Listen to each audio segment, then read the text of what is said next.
Welcome back to another episode. Today's topic is how to become the best version of yourself.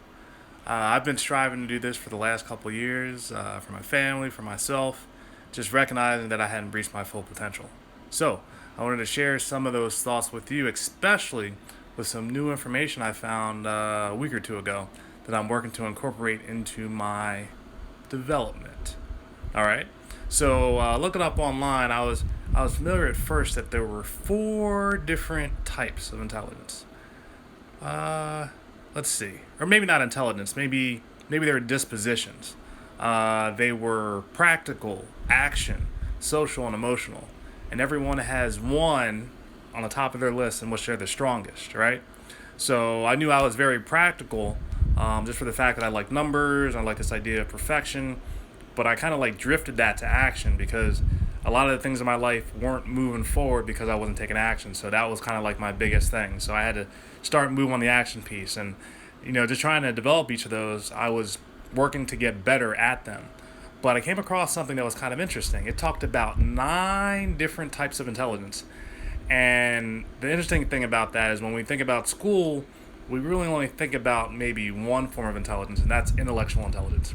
But there's 8 other types of intelligence that if we're not tuning into them, we may not actually know where our strengths actually are. So I wanted to share those with you. So the very first one that was on the list is spatial intelligence. Now, when I think spatial intelligence, I think big picture. So this is exactly what that is. When you have the ability to visualize what you want to happen within the future, you're visualizing, right? So that's actually spatial intelligence. So your ability to see the big picture is actually a form of intelligence. So if you actually have that, that's something you actually want to tune into and develop that, even further. Next, we have intrapersonal intelligence.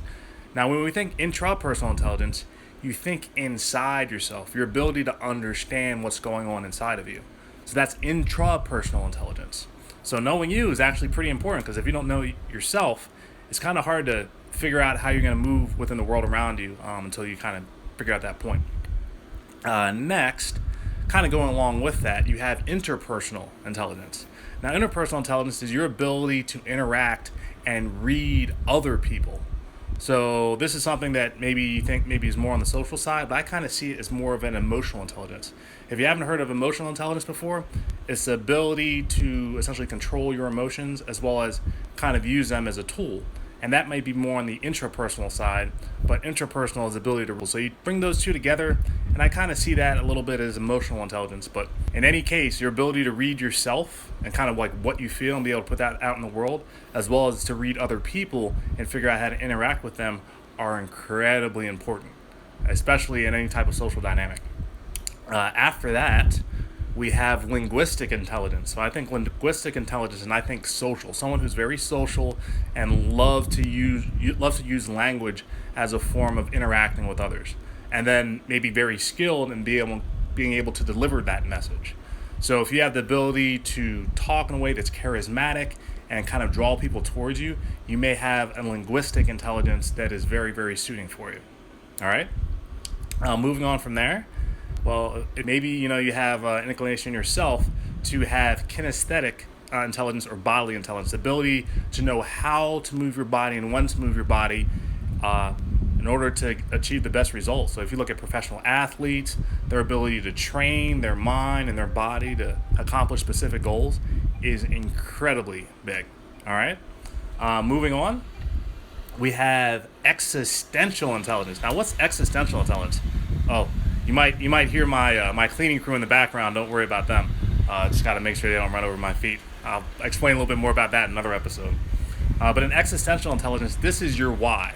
Why do you do what you do? Why do you get up in the morning? Why do you go to work? Why do you interact with your family, your kids, or do a lot of the things that aren't necessarily things that you have to do, but you choose to do them? So this is your why. So if your why is very strong and you have a strong conviction here, that may be a form of intelligence that you need to tune into a little bit more. Moving on from that, we have logical intelligence. Now, this is intelligence that we get from school.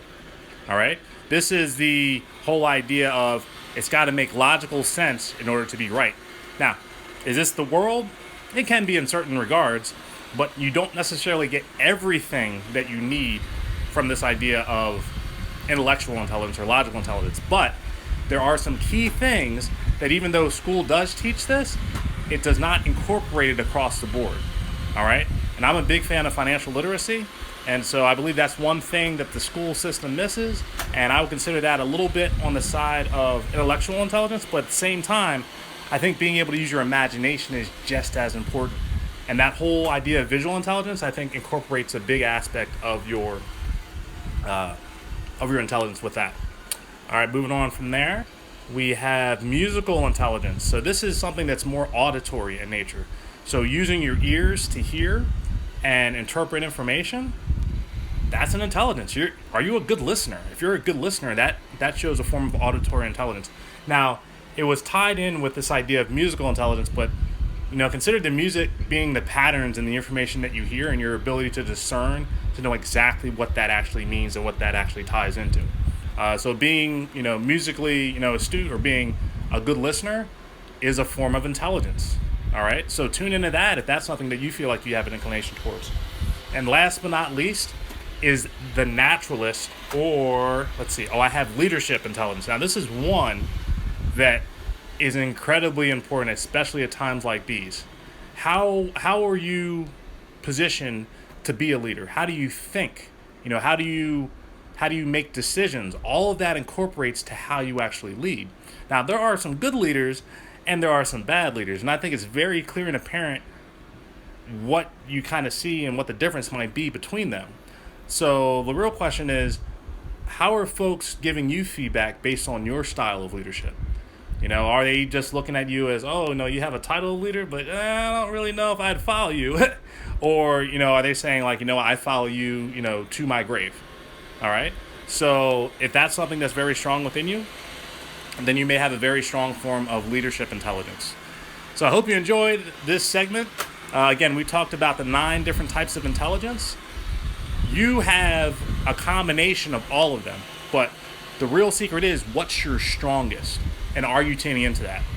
So hopefully, if you want to learn a little bit more about various forms of intelligence and maybe how to elevate your game, come check us out at escapethemonopoly.com, where you can create Knives Out Wealth.